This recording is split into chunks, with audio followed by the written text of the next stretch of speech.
የጠቅላይ ሚኒስትር አብይ አህመድ መንግስት ወዳጅ እንደሆነች የሚነገርላትና ለመንግስታቸው ቢሊዮን ዶላሮችን በማቅረብ የምትታወቀው የተባበሩት አረብ ኤምሬት ራሷ በአሜሪካ ዶላር እጥረት ስጋት ውስጥ መውደቋ ተሰማ። ለምን የሚለውንና ይህስ በጠቅላይ ሚኒስትር አብይ አህመድ መንግስት ላይ የሚያመጣው ችግር ምንድነው የሚለውን እናያለን። ሁለተኛው ዙር የአሜሪካና ኢራን ድርድር አርብ ሊጀመር እንደሚችል ፕሬዝዳንት ዶናልድ ትራምፕ ፍንጭ ሰጥተዋል። የሁለቱ ሀገራት ተኩስ አቁም ስምምነት መራዘሙ ይፋ በተደረገበት ዕለትም የሆርሙዝ ሰርጥ ውጥረት ነክሶበት ውሏል። ጤና ይስጥልን ኢትዮ ፍሮንቶች ነን። አብራችሁን ስትሆኑ እነዚህን ጉዳዮች በስፋትና በጥልቀት በመረጃና ትንታኔ ተሰማላችሁ። እስከዛው ቻናላችንን ሰብስክራይብ፣ ላይክ እና ሼር እያደረጋችሁ አብራችሁን ቆዩ።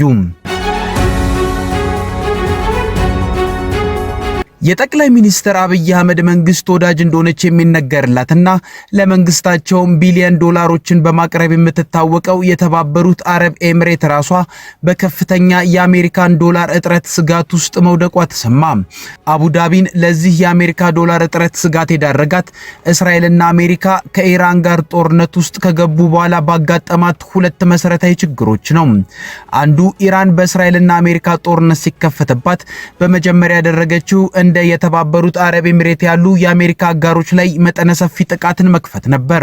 በዚህ ምክንያት የተባበሩት አረብ ኤምሬት 2800 የሚበልጡ ሰው አልባ አውሮፕላኖችና ሚሳኤሎች ከኢራን ተተኩሰውባታል። ይህንን ለመመከትም ቢሊዮን ዶላሮችን አውጥታለች። በግልባጩ ደግሞ ይህን ወጪዋን የሚተካ ገንዘብን ዋነኛ የውጭ ንግድ ምርቷ ነዳጅን ልካ ዶላርን ማግኘት አልቻለችም። ምክንያቱም የጦርነቱ መነሳትን ተከትሎ ኢራን የሆርሙዝ ሰርጥን በመዝጋቷ የተባበሩት አረብ ኤሚሬቶች ደግሞ ዋነኛ የዶላር ማግኛዋን ነዳጅን የምትልከው ሙሉ ለሙሉ በሚባል ደረጃ በሆርሙዝ ሰርጥ በመሆኑ ሁለት ለሚደርሱ ወራት ዋነኛ የውጭ ምንዛሬ ማግኛዋ ነዳጅን ወደ ውጭ ሀገራት ልካ አታውቅም ማለት ይቻላል። ሁለቱ ምክንያቶች ተደምረውም አቡዳቢ ከፍተኛ የሆነ የአሜሪካ ዶላር እጥረት ስጋት ውስጥ መውደቋን የተሰማው። በዚህ ዙሪያም ዕውቁ ዎል ስትሪት ጆርናል ሰፊ ዘገባን አስነብቧል። የተባበሩት አረብ ኤሚሬት ይህ የአሜሪካ ዶላር እጥረት ውስጥ መውደቋ በኢትዮጵያ ላይም ተጽዕኖ እንዳለው የሚናገሩ አሉ። ጠቅላይ ሚኒስትር አብይ አህመድ የዛሬ 8 ዓመት አካባቢ ወደ ስልጣን እንደመጡ ዋነኛ አጋራቸው የሆነችው የተባበሩት አረብ ኤሚሬት ዋነኛ የመንግስታቸው ደጋፊና የውጭ ምንዛሪ አቅራቢ ሆና ነበር የቆየችው። በወቅቱም የጠቅላይ ሚኒስትር አብይ አህመድ መንግስት አጋጥሞት የነበረውን ከፍተኛ የውጭ ምንዛሪ እጥረትን ለማቃለል 3 ቢሊዮን የአሜሪካን ዶላርን ሰጥታለች።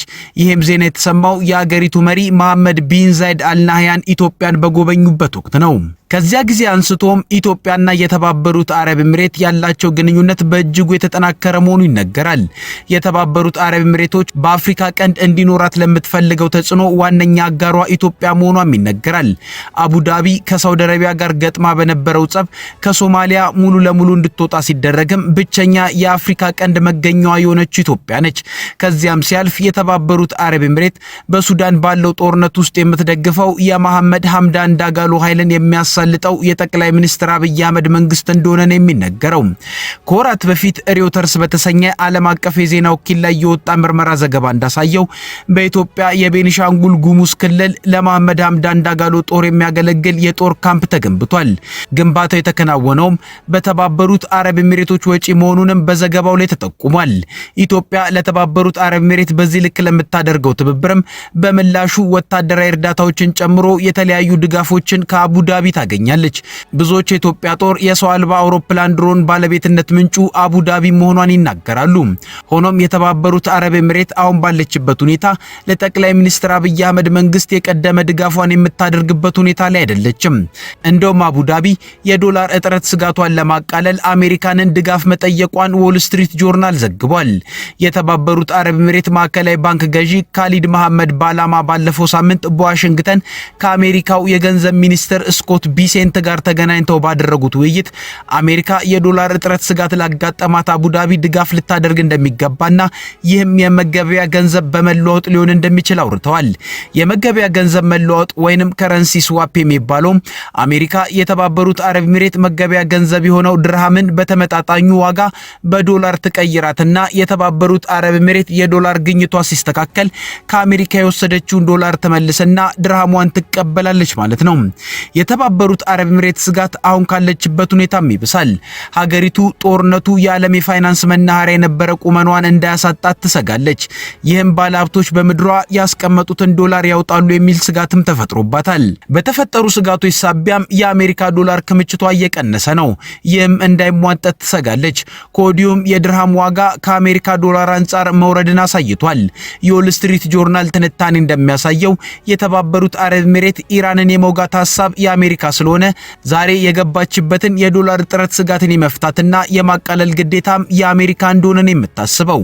ዋሽንግተን በቂ ዶላር የማታቀርብላት ከሆነም አቡዳቢ ነዳጇን በቻይና ዩዋን ለመሸጥ እንደምትገደድም አስጠንቅቃለች። እርግጥ አሜሪካ ይህ ሲሆን ቆመ የምታይ አይመስልም። በእስራኤል አሜሪካና ኢራን ጦርነት ሳቢያ የተባበሩት አረብ ኤምሬት በዚህ ልክ የአሜሪካን ዶላር እጥረት ስጋት ውስጥ መግባቷ ለጠቅላይ ሚኒስትር አብይ አህመድ መንግስትም ስጋቶች ሊኖሩት ይችላሉ የሚሉ ተንታኞች ስጋቱም ይህች ሀገር አሁንም ሆነ ቀላል ለማይባሉ የወደፊት ጊዜያት የራሷን ኢኮኖሚ እንዲያገግም በማድረግ ስራ ላይ ስለምትጠመድ ለኢትዮጵያ መንግስት ድጋፍ የምታደርገው ዶላር ላይኖራት ይችላል ይላሉ። ይህ ለጠቅላይ ሚኒስትር አብይ አህመድ መንግስት የውጭ ምንዛሬም ሆነ የጦር መሳሪያ አቅርቦት እንዳይቀንሰው ያሰጋል። ጠቅላይ ሚኒስትር አብይ አህመድ መንግስት ከተባበሩት አረብ ኤምሬት ጋር ያለው ግንኙነት በኢራኑ ጦርነት ሳቢያ ሀገሪቱን ዋጋ እያስከፈለ መሆኑ ይነገራል። በአቡዳቢ ምክንያት ኢራን ኢትዮጵያን እንደ ጠላት ስላየቻት የሆርሙዝ ሰርጥን ማለፍ ያልቻሉ የኢትዮጵያ ነዳጅም ሆነ ዕቃን የጫኑ መርከቦች እስካሁን ድረስ ሰርጡን እንዳያልፉ አድርጋለች።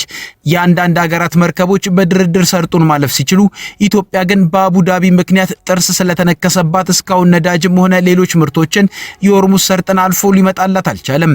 በቀውጢው ጦርነት መሃል ጠቅላይ ሚኒስትር አብይ አህመድ ወደ ተባበሩት አረብ ኤምሬት ማቅናታቸው መነጋገሪያ ሆኖ ነበር። ኢትዮጵያን በኢራን ጥርስ ካስነከሱባት ጉዳዮች አንዱም ይህ ሳይሆን አይቀርም።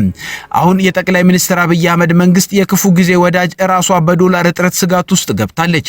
ይህ በኢትዮጵያ መንግስት ላይ የሚያመጣው ተጽዕኖም በቅርቡ የሚታይ ይሆናል። ሁለተኛው ዙር የአሜሪካና ኢራን ድርድር አርብ ሊጀመር እንደሚችል ፕሬዝዳንት ዶናልድ ትራምፕ ፍንጭ ሰጥተዋል። የሁለቱ ሀገራት ተኩስ አቁም ስምምነት መራዘሙ ይፋ በተደረገበት ዕለት ሆርሙዝ ውጥረት ነክሶበት ውሏል።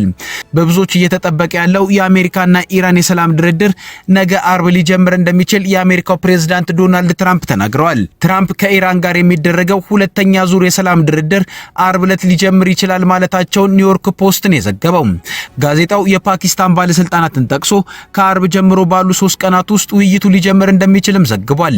የፓኪስታን ባለስልጣናት ያሉትን በሚመለከት የተጠየቁት ትራምፕ በትሩዝ ማህበራዊ ገጻቸው ላይ ሊሆን ይችላል በማለት መመለሳቸው ተዘግቧል።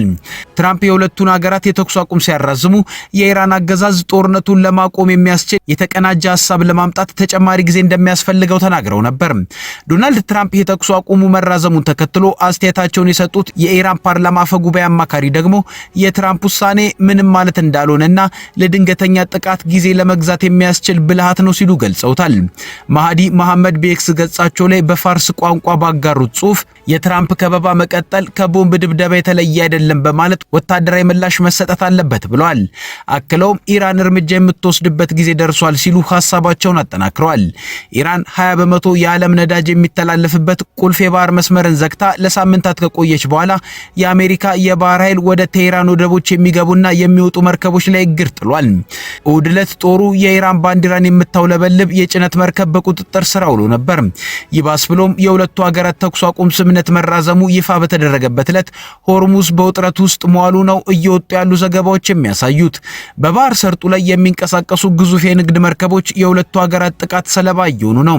በዚህም በኩል ኢራን ረቡዕ ዕለት በሆርሙዝ የባህር ወሽመጥ ላይ ኮንቴነር በጫኑ መርከቦች ላይ ጥቃት መፈጸሟ ተገልጿል። እርምጃውን የወሰዱት የኢራን አብዮታዊ ዘብ ጠባቂ አባላት ናቸው። የብሪታንያ ጦር አካል የሆነው የዩኬ ባህር ትራንስፖርት ማዕከል 3 መርከቦች ላይ ጥቃት መፈጸሙን ገልጾ አንደኛው ጉዳት እንደደረሰበት አስታውቋል። የዩናይትድ ኪንግደም የባህር ትራንስፖርት ማዕከል የመጀመሪያው መርከብ ላይ ጥቃት ከተፈጸሙ ጥቂት ሰዓታት በኋላ 2 መርከቦች ላይ ተኩስ እንደተከፈተ ገልጿል። እስካሁን ድረስ በሰው ሕይወት ላይ የደረሰ ጉዳት መኖሩም አልተነገረም። ጥቃት የተፈጸመባቸው 2 መርከቦች በግሪክና ዩኤኢ ባለቤትነት የተያዙ መሆናቸው ተገልጿል። የባህር የባህር ትራንስፖርት ላይ ክትትል የሚያደርገው ማዕከል በሁለቱ መርከቦች ላይ ጥቃት የፈጸመው ማን እንደሆነ ወዲያውኑ አለመታወቁን ገልጿል። ነገር ግን የመጀመሪያው መርከብ ላይ ጥቃት የፈጸሙት የኢራን አብዮታዊ ዘብ ጀልባዎች ሁለት መርከቦች ላይ ጥቃት ፈጽመዋል የሚል ግምት አለ። ከዚህ በተጨማሪም የኢራን አብዮታዊ ዘብ በሆርሙዝ ወሽመጥ ላይ ኮንቴነር የጫነ መርከብ ላይ መተኮሱን የዩኬ የባህር ትራንስፖርት ንግድ ማዕከል አስታውቋል። የኢራን ጦር ጀልባ ያለምንም ማስጠንቀቂያ ኮንቴነር የጫነ መርከብ ላይ ጥቃት ፈጽሞ ከባድ ጉዳት ማድረሱም ተገልጿል። በብሪታንያ የባህር ኃይል የሚመራው የዩኬ የባህር ትራንስፖርት ማዕከል ጥቃቱ የተፈጸመው ከኦማን ሰሜን ምስራቅ በሚገኝ አካባቢ መሆኑን ገልጿል።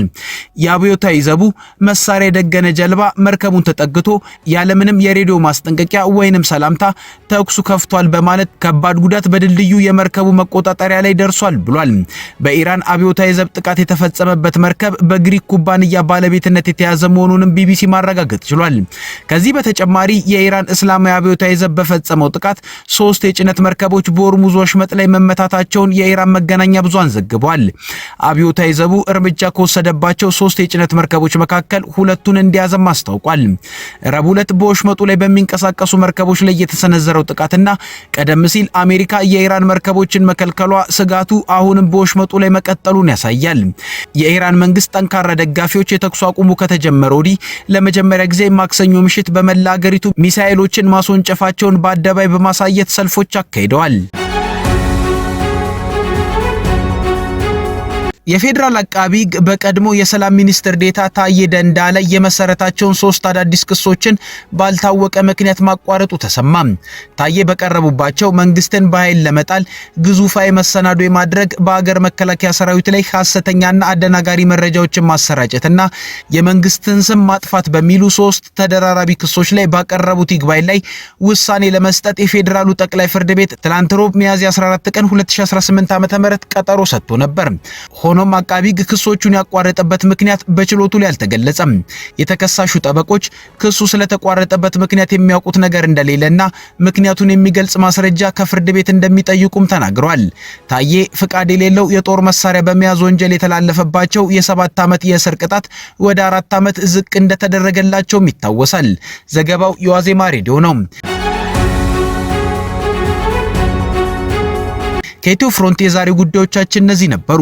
አብራችሁን ስለቆያችሁ እናመሰግናለን። ቻናላችንን ሰብስክራይብ አድርጉልን። መልካም ጊዜ